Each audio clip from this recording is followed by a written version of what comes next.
Quem foi Salomão? O rei Salomão, também conhecido como Gedidias, foi um rei de Israel extremamente rico e sábio que sucedeu seu pai, o rei Davi. Ele foi o terceiro monarca de Israel na era da monarquia unida. A partir do 4º ano de seu reinado, Salomão construiu o primeiro templo em Jerusalém, utilizando a vasta riqueza que havia acumulado e o dedicou ao Senhor, o Deus de Israel. Salomão era conhecido por sua grande sabedoria, riqueza e poder, superando todos os reis anteriores.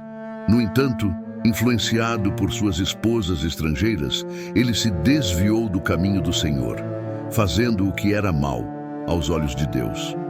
Devido aos seus pecados, o reino de Israel foi dividido durante o reinado de seu filho Roboão. Em hebraico, Shelomó, o nome Salomão, significa paz. Em inglês e espanhol, o nome é traduzido como Solomon. Salomão nasceu em Jerusalém como o segundo filho do rei Davi e sua esposa Batseba, que era viúva de Urias, o heteu. O primeiro filho foi concebido de forma adúltera durante a vida de Urias e morreu antes que Salomão fosse concebido, como um castigo pela morte de Urias por ordem de Davi. Salomão teve 3 irmãos nascidos de Batseba: Natã, Simeia e Sobabe, além de 6 meio-irmãos mais conhecidos, nascidos de diferentes mães. Quando o rei Davi estava envelhecendo e não conseguia mais se aquecer, procuraram por uma jovem bonita em todo o território de Israel. Encontraram Abissag, uma sunamita, e a levaram ao rei. Embora ela fosse muito bonita e cuidasse do rei, ele não teve relações com ela. Nesse período, houve uma movimentação para tomar o poder, com o herdeiro aparente, Adonias, agindo para se autodeclarar rei. No entanto, Batseba e o profeta Natã convenceram o rei Davi a proclamar Salomão como rei, de acordo com uma promessa anterior, apesar de Salomão ser mais jovem que seus irmãos.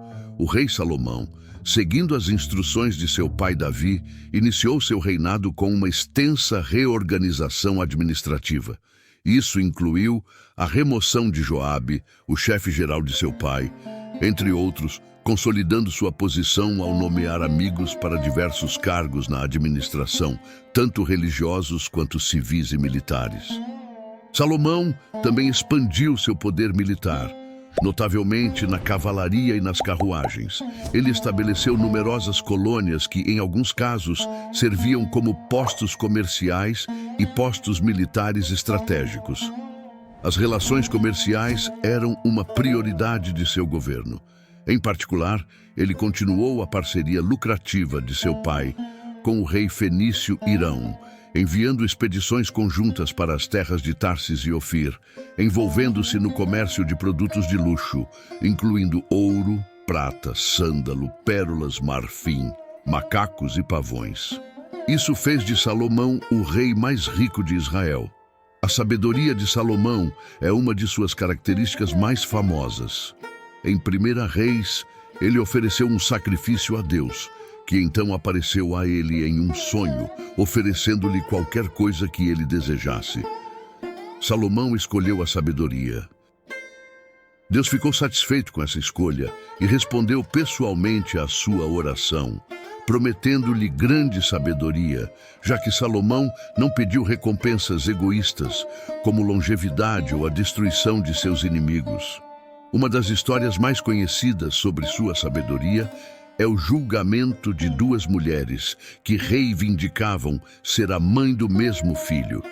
Salomão resolveu a disputa, ordenando que a criança fosse cortada ao meio e dividida entre as 2 mulheres.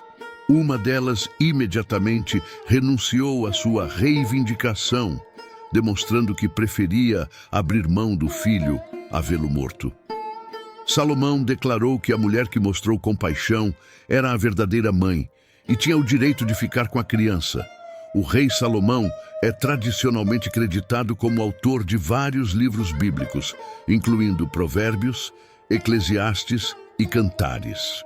Ele também é famoso por ter tido 700 esposas e 300 concubinas. Suas esposas eram princesas estrangeiras, incluindo a filha do faraó e mulheres de Moabe, Amon, Edom, Sidom e dos hititas. Sua união com a filha do faraó solidificou uma aliança política com o Egito, enquanto suas outras esposas e concubinas eram resultado de suas paixões. O desagrado do Senhor veio quando Salomão permitiu que suas esposas estrangeiras trouxessem seus deuses e construiu templos para alguns deles, como Astarote e Milcom. A fama de Salomão se espalhou e a rainha de Sabá decidiu visitá-lo. Ela trouxe presentes, incluindo ouro, especiarias e pedras preciosas. A rainha fez várias perguntas a Salomão e ele respondeu a todas com sabedoria. Ela ficou impressionada com a sabedoria de Salomão, bem como com seu palácio, sua corte organizada, seus servos e copeiros uniformizados e os holocaustos que ele oferecia no templo do Senhor.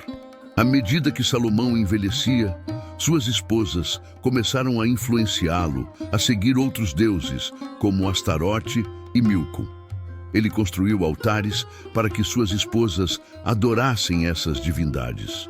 Os pecados de Salomão incluíram a multiplicação de cavalos, a acumulação de riquezas e a multiplicação de esposas estrangeiras, contrariando as orientações de Deus em Deuteronômio 16. Salomão coletava anualmente 13 toneladas de ouro, uma quantidade colossal para uma nação pequena como Israel. Ele também acumulou um grande número de cavalos e carros, incluindo alguns importados do Egito, indo contra as instruções divinas. As esposas estrangeiras o levaram a adorar outros deuses e, como resultado, o Senhor puniu Salomão, retirando 10 das 12 tribos de Israel de sua descendência. Perto do final de sua vida, Salomão teve que enfrentar vários inimigos, incluindo Haddad, o Edomita, Rezon de Zobá e um de seus oficiais chamado Jeroboão, que era da tribo de Efraim. Salomão foi o último governante de Israel como um reino unido. Ele morreu de causas naturais, com cerca de 80 anos de idade. Após a morte de Salomão, seu filho Roboão assumiu o trono. No entanto, 10 das 12 tribos de Israel se recusaram a aceitá-lo como rei, o que resultou na divisão da monarquia unida. Jeroboão liderou o reino do norte de Israel, enquanto Roboão continuou a governar sobre o menor reino do sul de Judá. Os dois reinos nunca mais foram unificados. O Templo de Salomão sofreu a destruição 5 séculos mais tarde nas mãos dos invasores babilônicos. Posteriormente, foi reconstruído apenas para ser devastado novamente no ano 70 da era cristã pelas legiões romanas. Até os dias de hoje, restou apenas uma muralha, que os judeus veneram e chamam de Muro das Lamentações. Salomão faleceu em Jerusalém, provavelmente em 930 a.C. Após sua morte, a Palestina se dividiu em 2 reinos. Essa divisão resultou no enfraquecimento do povo hebreu, na perda de seu território e na dispersão de seu povo. A vida de Salomão nos oferece várias lições importantes. Primeiro, quando buscamos a Deus de todo o coração, Ele será encontrado. Segundo, aqueles que honram a Deus serão honrados por Ele. Terceiro, Deus nos capacitará para as tarefas que nos chama a realizar, desde que confiemos nele. Em quarto lugar, a vida espiritual é uma maratona, não uma corrida rápida. Um começo promissor nem sempre garante um final bem-sucedido. Quinto, podemos sinceramente pedir a Deus que incline nossos corações para Ele, mas desviaremos do caminho da justiça se escolhermos violar sua palavra revelada. Sexto, as pessoas próximas a nós têm um impacto significativo em nossa vida espiritual. Portanto, devemos ser cautelosos com a companhia que mantemos. Sétimo, uma vida vivida à parte de Deus carecerá de significado, independentemente da educação, conquistas, prazeres ou riqueza que possamos acumular. Pode-se conjecturar que Deus não tenha registrado os grandes pecados de Salomão em seus últimos anos.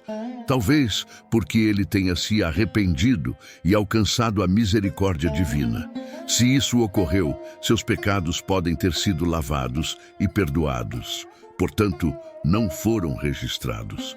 Isso poderia indicar que Salomão buscou a reconciliação com Deus antes de sua morte.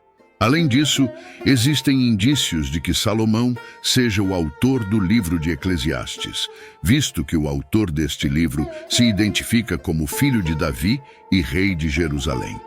Adicionalmente, no livro, o autor declara ser sábio, e Salomão tinha fama de ser extremamente sábio.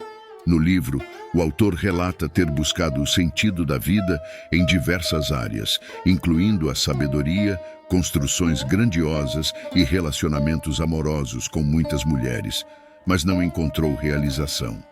No final de sua vida, ele expressa arrependimento por seus pecados e volta-se para o Senhor, afirmando: "De tudo o que se tem ouvido, o fim é: teme a Deus e guarda os seus mandamentos, porque isto é o dever de todo o homem.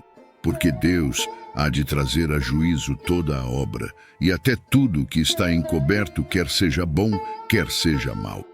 Se de fato Salomão se arrependeu e retornou ao Senhor, é plausível que tenha sido perdoado e salvo, conforme está registrado em 1 João 1,9. Se confessarmos os nossos pecados, Ele é fiel e justo para nos perdoar os pecados e nos purificar de toda a injustiça. Se inscreva no canal, comente e compartilhe o vídeo. Que Deus te abençoe.